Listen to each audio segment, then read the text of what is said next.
31 अप्रैल 2025 बाप दादा मधुबन से मधुर अनमोल महावाक्य है। मीठे बच्चे, यह तुम्हारा बहुत अमूल्य जन्म है। इसी जन्म में तुम्हें मनुष्य से देवता बनने के लिए पावन बनने का पुरुषार्थ करना है। प्रश्न: ईश्वरीय संतान कहलाने वाले बच्चों की मुख्य धारणा क्या होगी? उत्तर: वह आपस में बहुत श्रीखंड होकर रहेंगे, कभी लून पानी नहीं होंगे। जो देह अभिमानी मनुष्य हैं वो उल्टा सुल्टा बोलते, लड़ते झगड़ते हैं। तुम बच्चे में वो आदत नहीं हो सकती। यहाँ तुम्हें दैवी गुण धारण करने हैं, कर्मातीत अवस्था को पाना है। ओम शांति। पहले बाप बच्चों को कहते हैं, बच्चे देही अभिमानी भव। क्या कहते बाबा? देही अभिमान से भव हो जाओ, भरपूर माना निरंतर की अवस्था बन जावी। कैसे? देही अभिमानी भव। अपने को आत्मा समझो। गीता आदि में भल क्या भी है, परंतु वह सभी है भक्ति मार्ग के शास्त्र। बाप कहते हैं, मीठे बच्चे, मैं ज्ञान का सागर हूँ। तुम बच्चों को ज्ञान सुनाता हूँ। कौन सा ज्ञान सुनाते हैं? ड्रामा जी, सृष्टि के आत्मा ड्रामा के आदि मध्य अंत का नॉलेज तुम बच्चों को मैं सुनाता है। यही तुम्हारी पढ़ाई है जी। आदि मध्य अंत का नॉलेज बाबा हमें सुनाते हैं, यही हमारी पढ़ाई है। हिस्ट्री और ज्योग्राफी है ना। भक्ति मार्ग में क्या कहते बाबा? भक्ति मार्ग में कोई हिस्ट्री ज्योग्राफी नहीं पढ़ाते। सृष्टि का चक्र कैसे फिरता, कलयुग से सतयुग कैसे होता, कुछ भी नहीं भक्ति मार्ग में समझ ही नहीं देते हैं। इसीलिए तो अंग्रेज़ क्या कहते हैं हमारे भक्ति को? यूरोपवासी कहते हैं ब्लाइंड फेथ। ब्लाइंड फेथ माना समझते नहीं है और करते रहते हैं। सो बाबा कहते सृष्टि के अथवा ड्रामा के आदि मध्य अंत का नॉलेज बाबा सुनाते हैं। यह है पढ़ाई, पढ़ना है, अभ्यास करना है और ऐसे बनना भी है।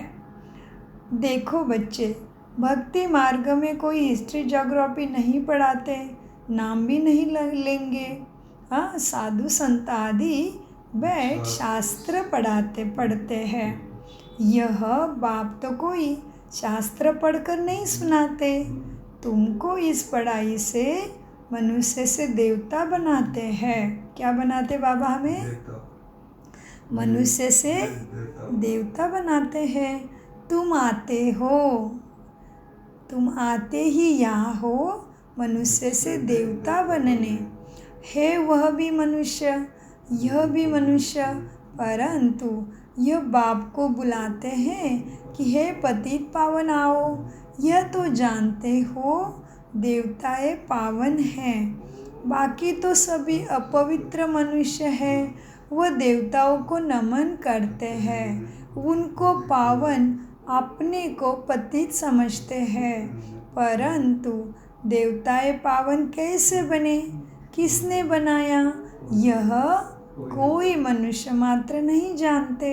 तो बाप आके समझाते हैं, मीठे बच्चे क्या होगा? क्या समझाया सर्वप्रथम बाबा ने?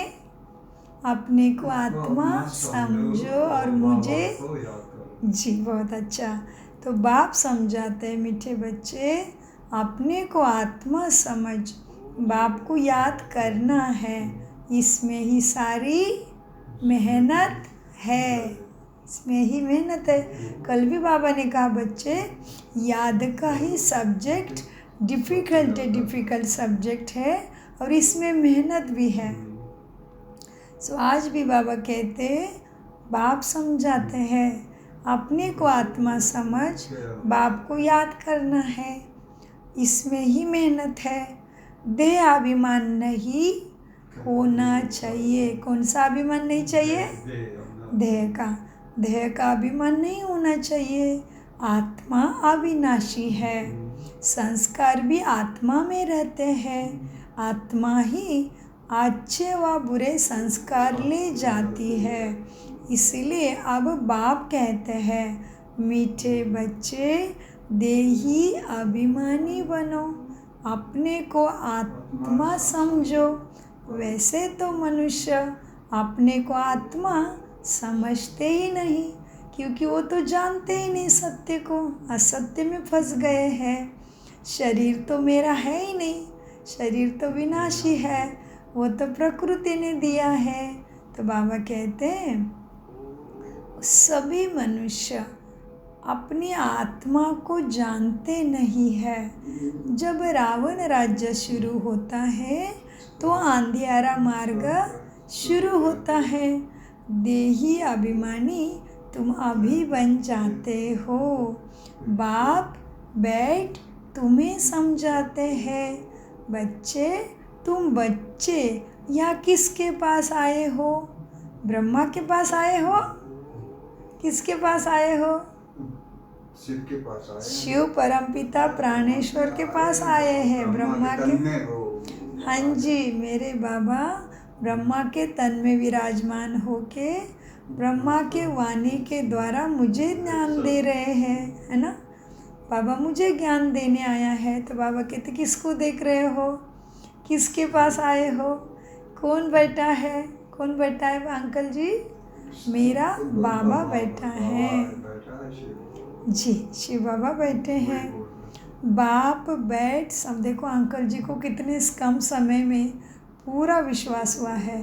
तो ये आत्मा पहले से ही श्रेष्ठ कर्म करके अपने पुण्य का खाता अंकल जी ने ज़रूर जमा किया होगा, है ना। तभी तो अंकल जी कहते हैं हाँ अभी अभी ज्ञान लिया हुआ है, तो भी क्या कहते हैं, मेरा बाबा शिव बाबा बैठा है। हाँ, दिख रहा है ब्रह्मा का शरीर, लेकिन बाबा रोज़ याद दिलाते बच्चे शरीर को नहीं देखना। फिर वो ब्रह्मा का भी क्यों ना हो, नहीं, परमात्मा को ही देखना है। परमात्मा का ही ज्ञान सोचना है और उसके ऊपर ही धारणा और संस्कार बनाने हैं।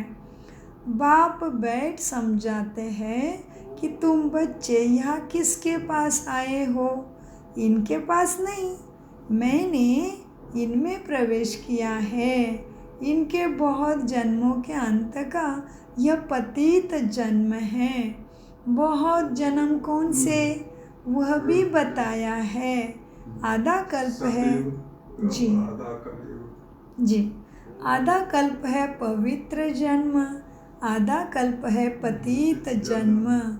तो यह भी पतित हो गया ना। कौन पतित हो गया? ब्रह्मा भी पतित हो गया। ब्रह्मा अपने को देवता व ईश्वर नहीं कहता। हाँ, मनुष्य समझते हैं, ब्रह्मा स्वयं नहीं कहते कि मैं ईश्वर हूँ या देवता हूँ। मनुष्य समझते हैं प्रजापिता ब्रह्मा देवता था, तब कहते हैं ब्रह्मा देवताय नमः।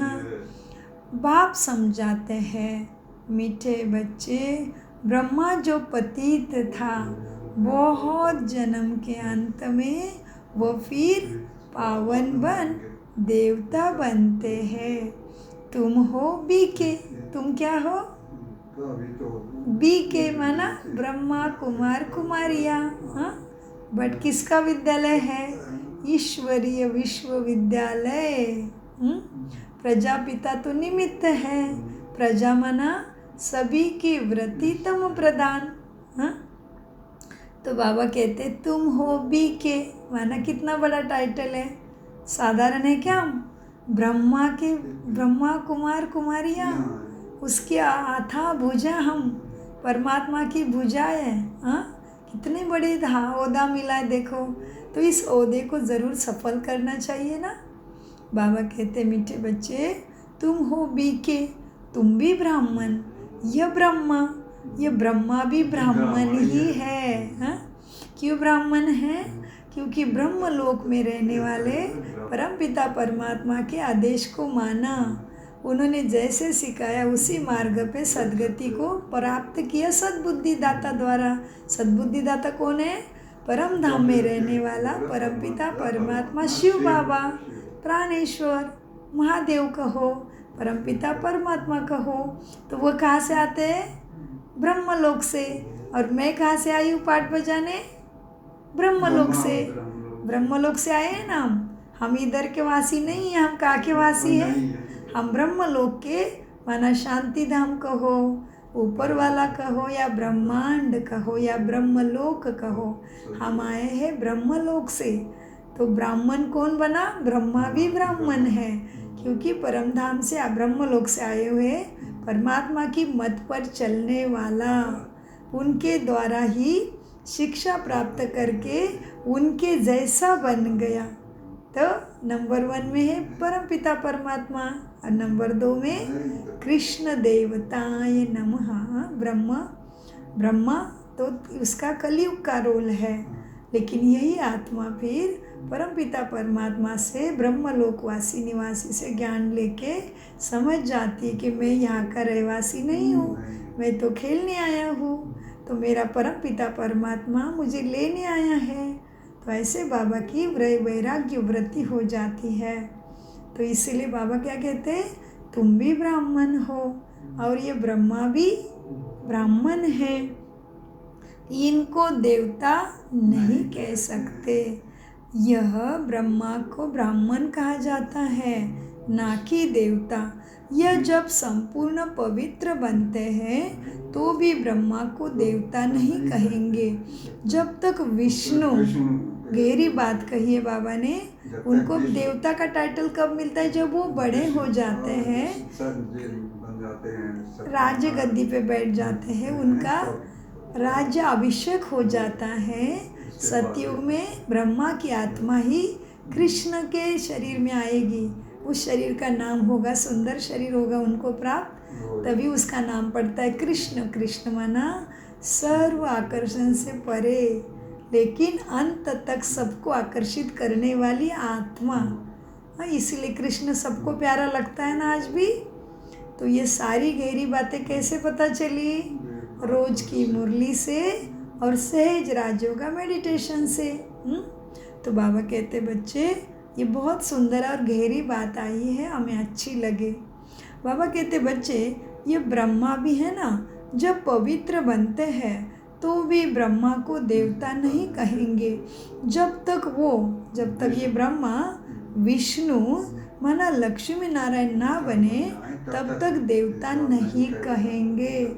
मतलब कृष्ण भी देवता नहीं आया, वो तो बच्चा है। फिर जब ये कृष्ण बड़े हो जाते हैं सतयुग में, उनका राज्याभिषेक होता है, उनका राधे के साथ स्वयंवर होता है, तो उनका नाम फिर कृष्ण राधे से बदल के लक्ष्मी नारायण होता है, तभी उनको देवता पद मिला। कितनी गहरी बात है समझने के लिए, सोचो।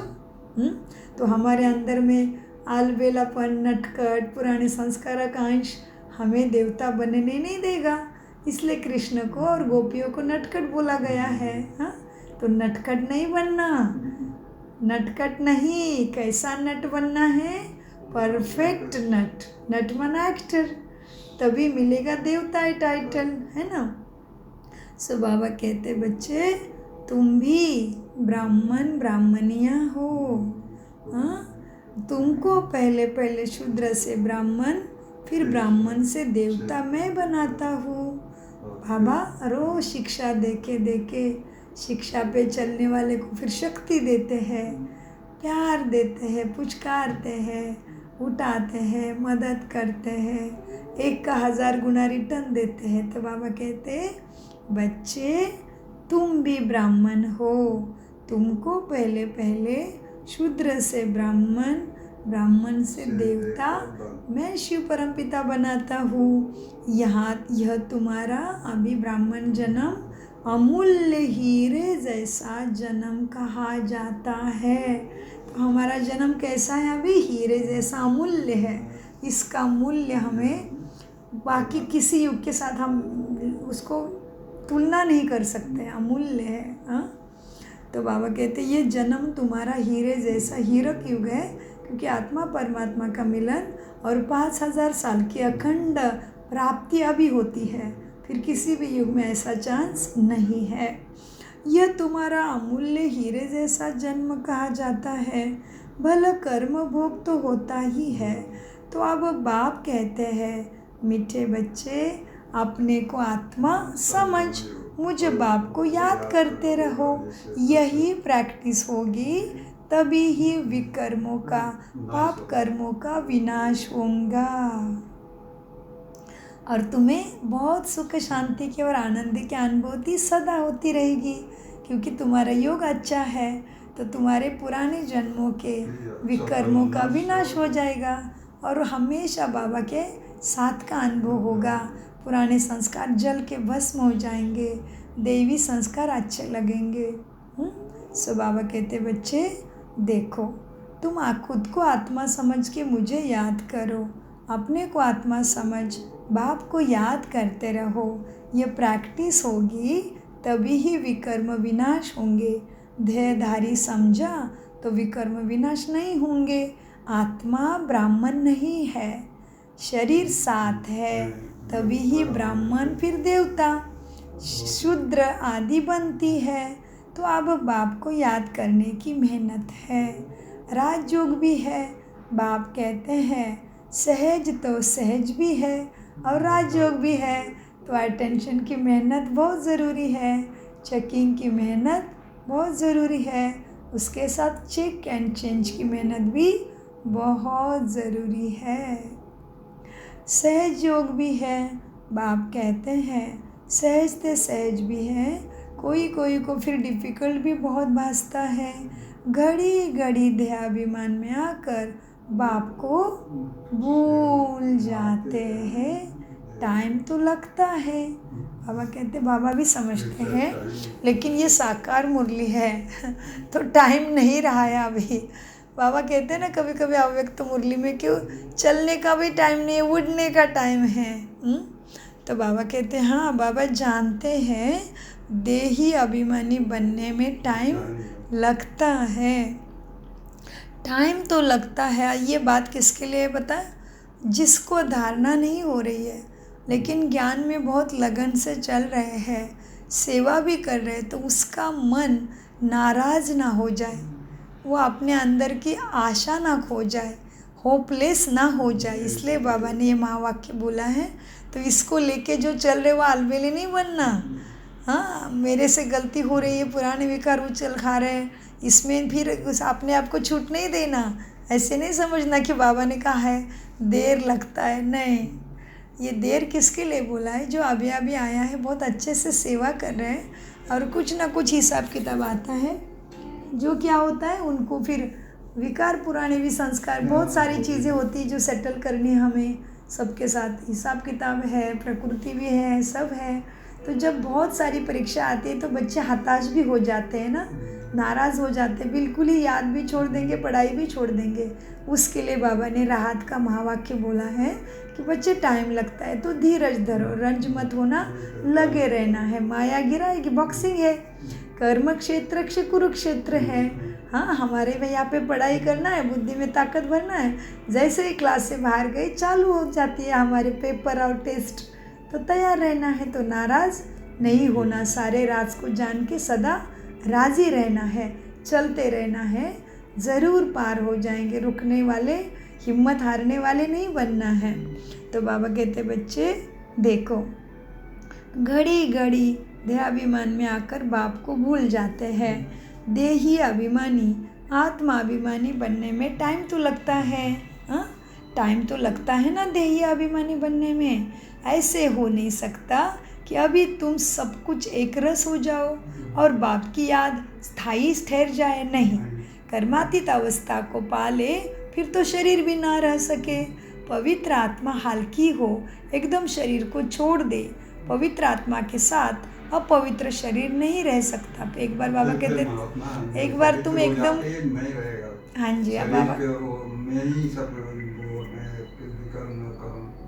तो वो सब आत्मा छोड़ चली जाएगी। जी, बाबा कहते एकदम दैवी गुण कंप्लीट धारण हो जाएंगे तुम तो पर सब तरफ से पवित्र हो गए, मनसा वाचा कर्मणा कृति वृत्ति दृष्टि समर्ति स्मृति सब में पवित्र हो गए, तो ये तमो प्रधान शरीर में नहीं रह सकते फिर। हाँ, इसलिए बाबा कहते फिर बच्चे ये महावाक्य को बार बार अभ्यास करो, इसकी गहराई को पकड़ लो। कर्मातीत अवस्था को पा ले फिर शरीर भी तो नहीं रहेगा, क्योंकि पवित्र आत्मा फिर एकदम अपवित्र शरीर में नहीं रह सकती। शरीर भी पवित्र चाहिए, पवित्र आत्मा के साथ अपवित्र शरीर नहीं रह सकता। ऐसे नहीं कि ये दादा ये ब्रह्मा कोई पार पहुंच गया है, यह भी कहते हैं याद की बड़ी मेहनत है। ये साकार मुरली है, अभी की बात नहीं, अभी तो ब्रह्मा संपूर्ण हो गए। जैसे बाबा शिव बाबा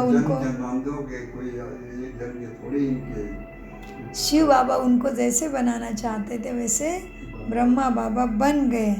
ये साकार मुरली, तो ये महावाक्य अपने में लागू अभी नहीं होता है।